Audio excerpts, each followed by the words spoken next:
विचार न करता एखाद्या विषयावर अंतर राखणं हा दृष्टिकोन संकुचित ठरेल. तुम्ही राष्ट्रीय पक्ष आहे आणि राष्ट्रीय राजकारणात राहायचं असेल तर प्रादेशिक पक्षांचा सन्मान करावा लागेल या शब्दात टोले दिलेले आहे आणि आपलं सरकार पण त्याचमुळे तुमच्या चुकांमुळे पडलं असं म्हटलं. काँग्रेस ही कधीही, तुम्हाला कल्पना नसेल परंतु मी सांगतो की जेव्हा ही आघाडी व्हायची होती ना त्यावेळेला सुद्धा काँग्रेसने शेवटच्या क्षणापर्यंत, म्हणजे राष्ट्रवादी ही उभाट्याबरोबर गेली होती, परंतु काँग्रेसने सांगितलं की आम्हाला हायकमांडचा आम्हाला आदेश पाहिजे. 7 वाजेपर्यंत राज्यपालाकडे पत्र द्यायचं आहे तरीही काँग्रेसने कोणताही त्यांना होकार दिला नव्हता. म्हणून ही काँग्रेसची नीती आहे. काँग्रेस ही इतर पक्षाच्या नीतीवर चालत नाही, ते त्यांच्या नीतीवर चालते. म्हणून जे काही सरकार पडलं त्या टायमाला काँग्रेस कारणीभूत होतं हे म्हणणं आता यांना ते जाणवतंय. परंतु हे सरकार त्याच्यापूर्वीही 6 महिन्यापूर्वी पडलं असतं.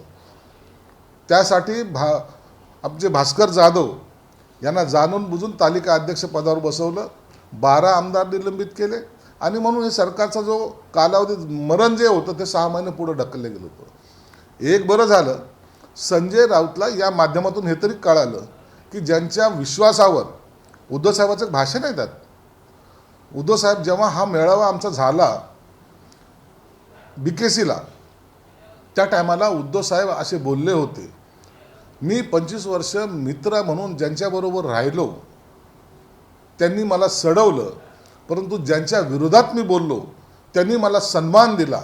या सन्मानाच्या भुकेपायी जेव्हा ते काँग्रेसबरोबर गेले त्याचे परिणाम आज त्यांना दिसत आहेत की पक्षसुद्धा संपलेला आहे. म्हणून आता काँग्रेसवर टीका करून तुम्हाला चालणार नाही, तर तुम्ही घेतलेला चुकीचा निर्णय हा आज पश्चाताप तुम्हाला करायला भाग पाडतोय. 6 महिने अगोदर झालं असतं. हे 12 आमदारांना जे निलंबित केलं पार सुप्रीम कोर्टापर्यंत जावं लागलं ना. का निलंबित केलं? तर अध्यक्षाबरोबर अरेरावी केली, थोडा गोंधळ घातला, असं कधी होत नसतं.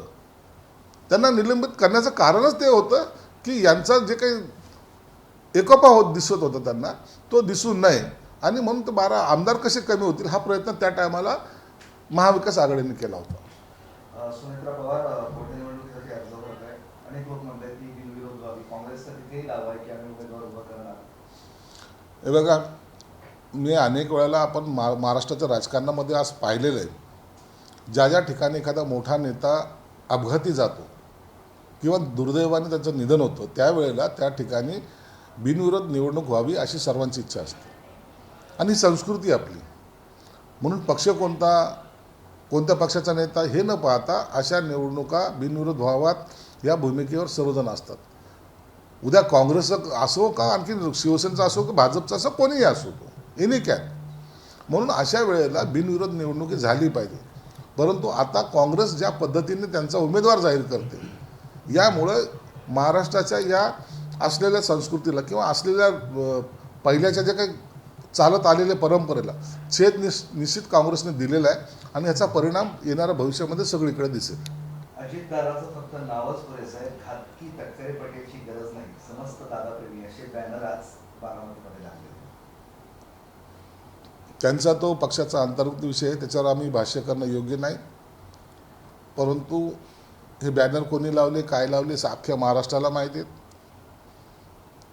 परंतु एक निश्चित आहे की अशी धुसफूस ही राष्ट्रवादीमध्ये अजितदादा गेल्यानंतर त्याचं आता प्रमाण वाढत चाललेलं आहे. आणि आम्हाला असं वाटतं की सुनेत्राताई वहिनी जे आहेत त्या ह्या सक्षम आहेत, त्या ह्याच्यावर निश्चित तोडगा काढतील. नितेश राणे यांचे इंटरेस्टिंग वक्तव्य पुढे आले आहे.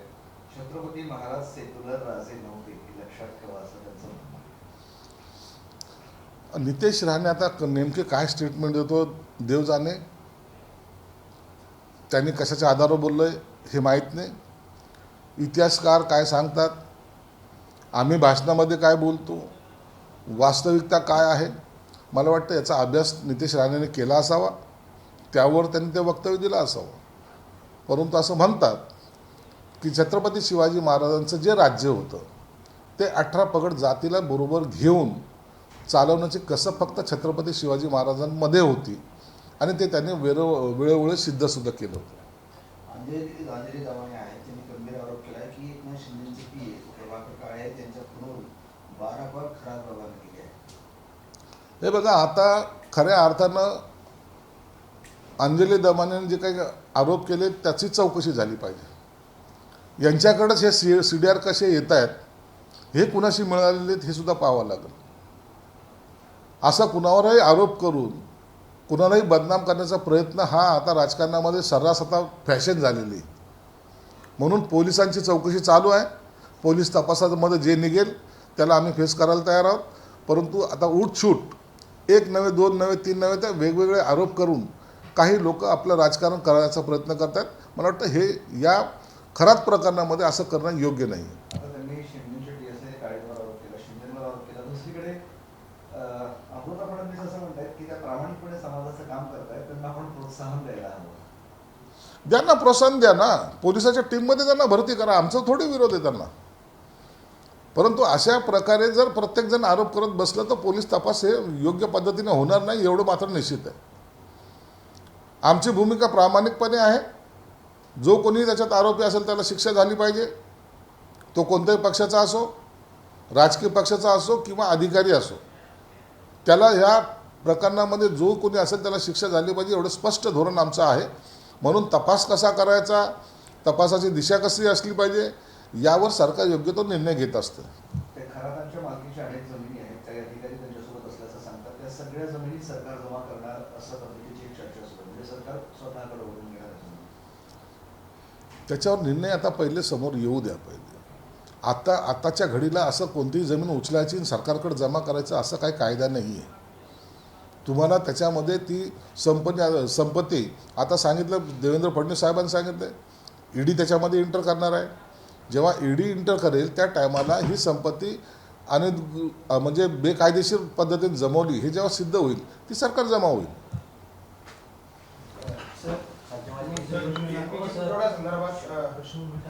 तुमची भेट घेतली होती, त्याचबरोबर व्यापाऱ्यांनी देखील तुमची भेट घेतली होती LPG पुरवठा संदर्भात.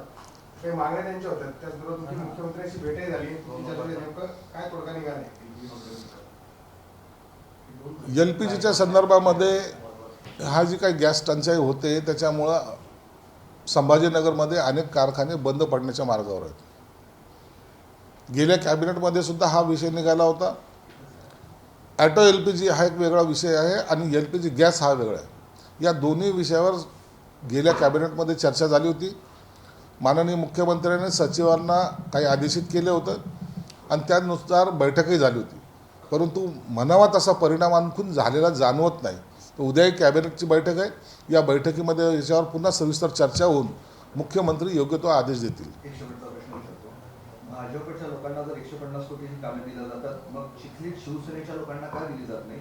आम्ही जर काम मागायला, पैसे मागायला गेलो तर भाजपात प्रवेश करा म्हणतात, असा संजय गायकवाडांनी आरोप केला. संजय गायकवाडांनी जो काही आरोप केला आहे तो तिथलच्या स्थानिक राजकारणावर केला असावा आणि या संदर्भामध्ये एकनाथ शिंदे साहेब ही संपूर्ण माहिती घेतील आणि असा प्रकार जर घडत असेल तर निश्चितच वरिष्ठ नेते म्हणून एकनाथ शिंदे साहेब आणि देवेंद्र फडणवीस यांच्यात चर्चा निश्चित होईल आणि त्यातून योग्य तो मार्गसुद्धा निघेल. प्रधानमंत्री नरेंद्र मोदी ने महिला आरक्षण संशोधन बिल की खातिर संसद का 2 से 3 दिन बढ़ाने की मांग की है.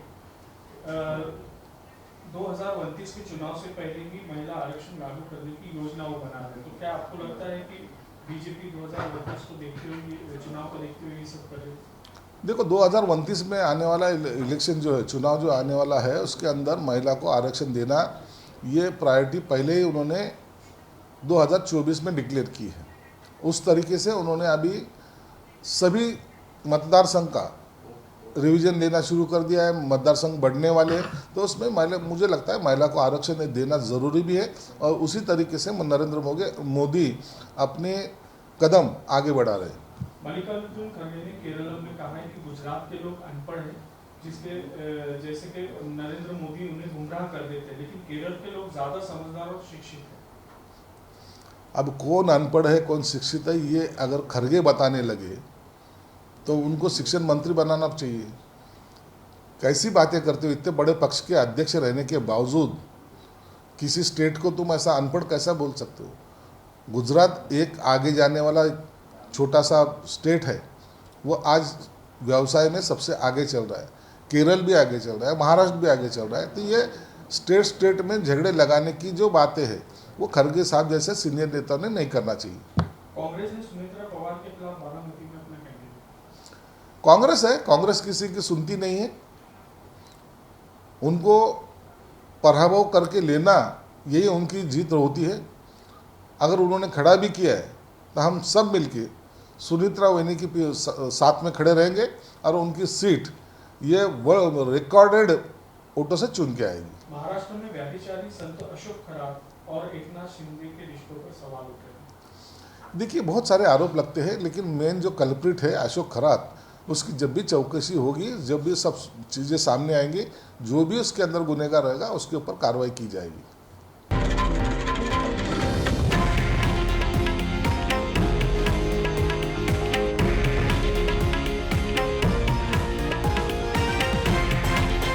हे आहे देशातील नंबर 1 न्यूज नेटवर्क आणि आपण पाहत आहात TV9 मराठी, एकमेव।